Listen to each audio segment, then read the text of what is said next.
So let's talk about the Keefer building and John Baxter and all of those Okay. related businesses. So Colonel Samuel Keefer was an early investor in Monrovia.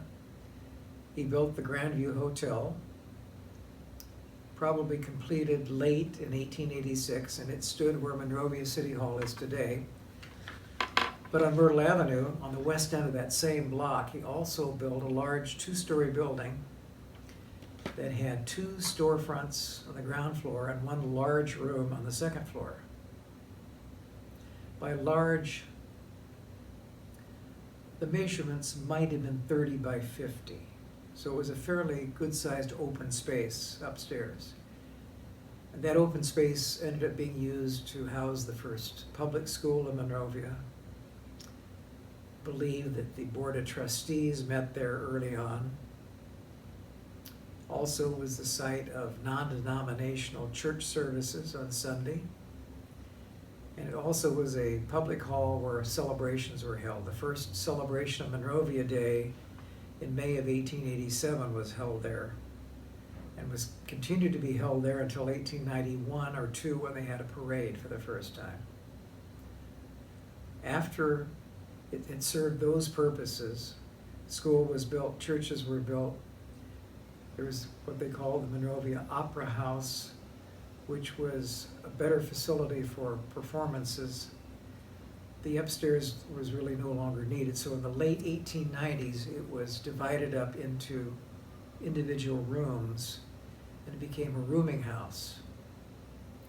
The ground floor early on had Leonidas Barnes General Store.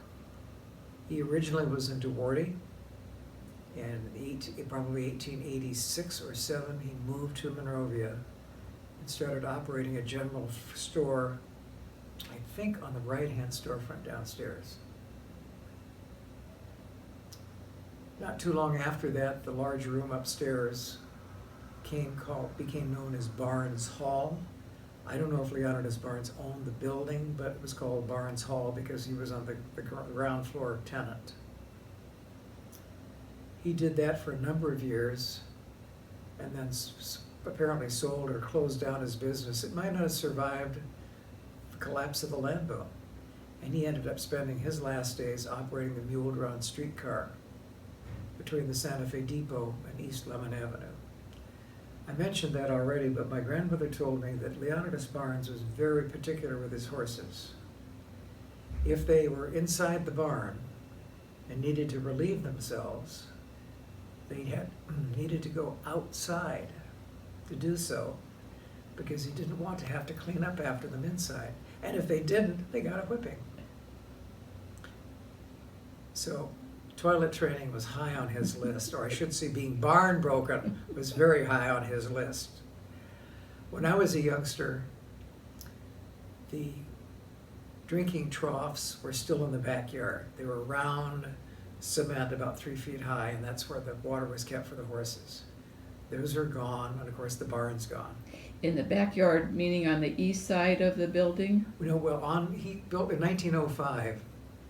He built a new house for himself and his wife on East Lemon, and that's where he used to park the streetcar at night, because he'd unhitch the horses from the streetcar and then take them to the corral behind the house on the alley, and then they would spend the night there in the barn.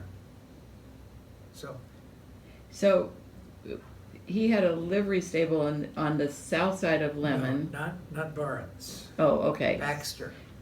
Oh, okay. Okay, we'll get into Baxter. Okay. So first, as I say, first tenant that I'm definite about was Leonidas Barnes, and he either had one or both of the storefronts on the ground floor.